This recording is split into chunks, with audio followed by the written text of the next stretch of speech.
आप सभी को मेरा नमस्कार। आज के इस वीडियो में हम बात करने वाले हैं प्रधानमंत्री मातृ वंदना योजना के बारे में, जिसमें आपके लिए बताएंगे कि जो मातृ वंदना का जो फॉर्म रहता है, ऑफलाइन फॉर्म आप कैसे भरेंगे, इसकी जानकारी आपको देंगे। तो वीडियो को पूरा ध्यान से देखें और चैनल पर नए हैं तो चैनल को सब्सक्राइब कर लीजिए। चलिए शुरू करते हैं शानदार वीडियो को। सबसे पहले आप देख सकते हैं हमारे पास ये प्रधानमंत्री मातृ वंदना योजना का फॉर्म है, जिसमें आपको सबसे पहला काम क्या है, लाभार्थी पंजीयन।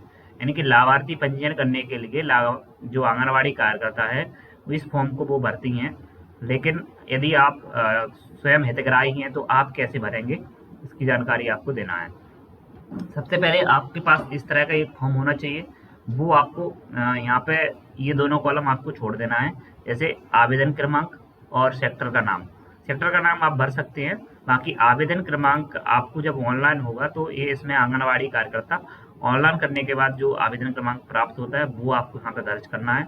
इसके बाद यहाँ पे आंगनवाड़ी केंद्र का नाम, जो आपकी आंगनवाड़ी केंद्र है उसका नाम आपको भर देना है, और उसमें जो आपके आंगनवाड़ी केंद्र का कोड होता है वो आपको यहाँ पर डाल देना है। यदि आपके पास नहीं है तो आंगनवाड़ी कार्यकर्ता के पास, सबके पास कोड रहता है, उनके लिए जानकारी रहती है, तो वो आपको भर देना है। क्या लाभार्थी केंद्र सरकार, राज्य सरकार का कर्मचारी है या नहीं। यदि यदि कर्मचारी होगा तो उनके लिए इस योजना का लाभ नहीं मिलेगा। इसी तरह आवेदन का प्रकार, आपका कौन सा, पहला बच्चा है या दूसरा बच्चा है। जीवित बच्चों की संख्या, यानी आपका यदि पहला बच्चा है तो आपको यहाँ पे जीवित बच्चों की संख्या 0 में लिखना है, 0 लिखना है। और यदि आपकी दूसरी बालिका है तो आपको 0 यहाँ पे जीवित बच्चों की संख्या 1 लिखना है। इस तरह से लिखने के बाद आपको यहाँ पे अगला क्वेश्चन पूछा गया है, क्या लाभार्थी के पास आधार कार्ड है। यदि हाँ तो वहाँ पे टिक कर देना है, अन्यथा की स्थिति में नहीं पे टिक करना है। नहीं की स्थिति में आपको इस बात का ध्यान रखना है कि जो हितग्राही का आप फॉर्म ऑनलाइन कर रहे हैं उसकी जो आधार कार्ड बनने के बाद जो एनरोलमेंट नंबर प्राप्त होता है उससे भी आप ऑनलाइन कर सकते हैं। तो वो आपको यहाँ पे हाँ पे टिक कर देना है। हाँ पे टिक करने के बाद आपको हितग्राही का नाम हिंदी में लिखना है और हितग्राही का नाम अंग्रेजी में लिखना है। इसके बाद जो उनके पति का नाम है वो आपको हिंदी में लिखना है और वह नाम आपको अंग्रेजी में लिखना है। ये सारी जानकारी आपको आधार कार्ड के अनुसार ही लिखना है, अन्यथा की स्थिति में आपका फॉर्म ऑनलाइन नहीं किया जाएगा। महिला का आधार कार्ड लिखना है, ना कि उनके पति का लिखना है। और महिला के आधार कार्ड पर जो डेट ऑफ बर्थ डली है वो आपको जन्म तिथि यहाँ पर डाल देनी है, और उसी जन्म तिथि के आधार पर यहाँ पे उसकी आयु आपको लिख देना है।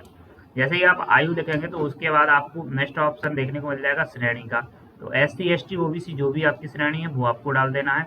इसके बाद आपकी जाति क्या है वो आपको डाल देना है, और जो भी हितग्राही है उनका मोबाइल नंबर क्या है वो आपको यहाँ पर डाल देना है।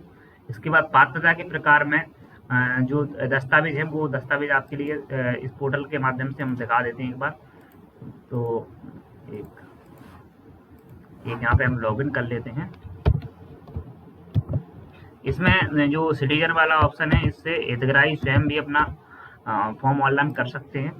तो यदि किसी को आंगनवाड़ी कार्यकर्ता के पास नहीं जाना है और स्वयं से ऑनलाइन करना है तो वो यदि कर सकते हैं। इसके बाद देखो यहाँ पे हम दिखा देते हैं।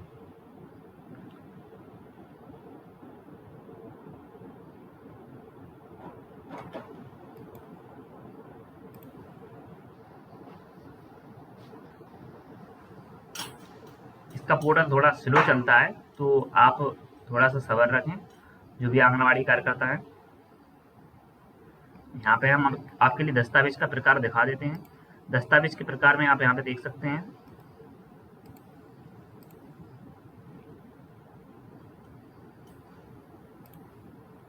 महिला जिनके शुद्ध वायक आय प्रमाण पत्र सबसे पहले, दूसरा मनरेगा जॉब कार्ड, तीसरा महिला किसान जो कि किसान सम्मान निधि योजना की लाभार्थी है, ई श्रम कार्ड धारक और आयुष्मान भारत कार्ड धारक, BPL कार्ड धारक, और जो महिला आंशिक रूप से 40% या पूर्ण रूप से विकलांग है, या फिर अनुसूचित जाति सर्टिफिकेट और SC सर्टिफिकेट, और गर्भवती और स्तनपान कराने वाले आंगनवाड़ी कार्यकर्ता।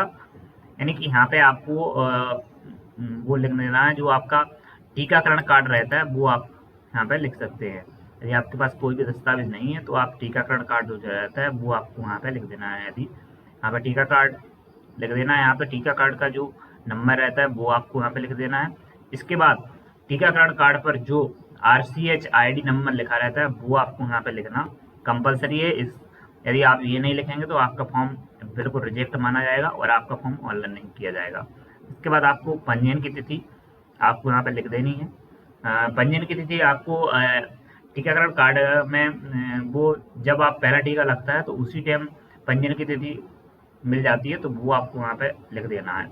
इसके बाद अंतिम महामारी दिनांक यानी कि LMP डेट आपको यहाँ पे लिख देना है। इसके बाद प्रसव फूट जांच की तिथि वो आपको यहाँ पे लिख देना है, यानी कि ANC डेट आपको यहाँ पे लिख देना है।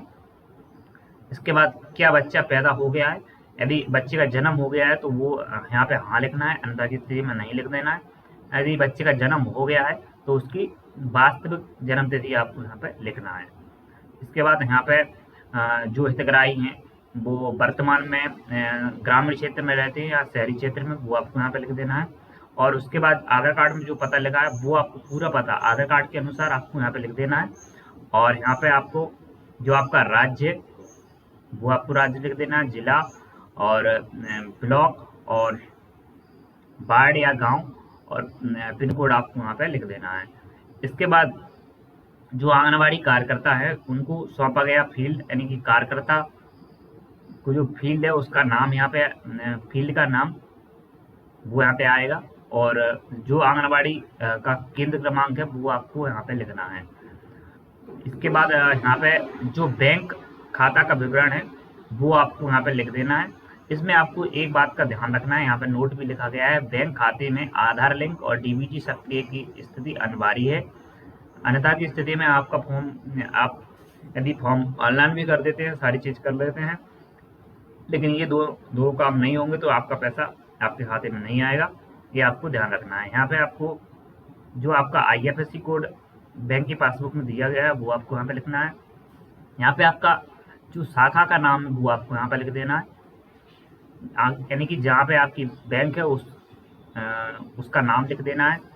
इसके बाद जो बैंक का नाम है वो आपको यहाँ पे लिख देना है, और बैंक में जो खाता नंबर दिया गया है वो आपको यहाँ पे लिख देना है। इसके बाद ये फॉर्म आप अपनी आंगनबाड़ी कार्यकर्ता को दे सकते हैं। आंगनबाड़ी कार्यकर्ता यहाँ पे अपने हस्ताक्षर करके अपने सेक्टर पर्यवेक्षक यानी कि सुपरवाइजर मैडम को दे सकती हैं, और वो इस फॉर्म को जांच करेंगी।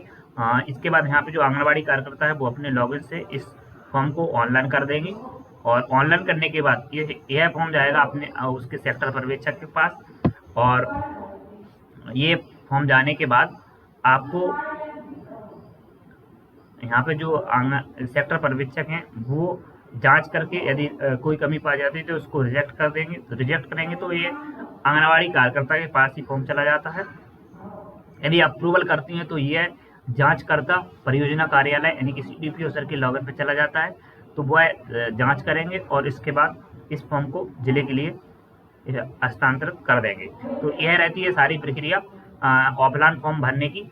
यदि आपको ये जानकारी अच्छी लगी तो इस वीडियो को लाइक कर देना है, और यह फॉर्म आपको वीडियो के डिस्क्रिप्शन में मिल जाएगा, या फिर अपनी संबंधित आंगनबाड़ी कार्यकर्ता से यह फॉर्म ले सकते हैं। तो आपका जो भी सवाल है आप कमेंट कर सकते हैं, और हमारे चैनल पर यदि आप पहली बार आए हैं तो चैनल को सब्सक्राइब कर लेना है। चलिए इसी के साथ मिलते हैं नई जानकारी नई वीडियो में, तब तक के लिए धन्यवाद, नमस्कार।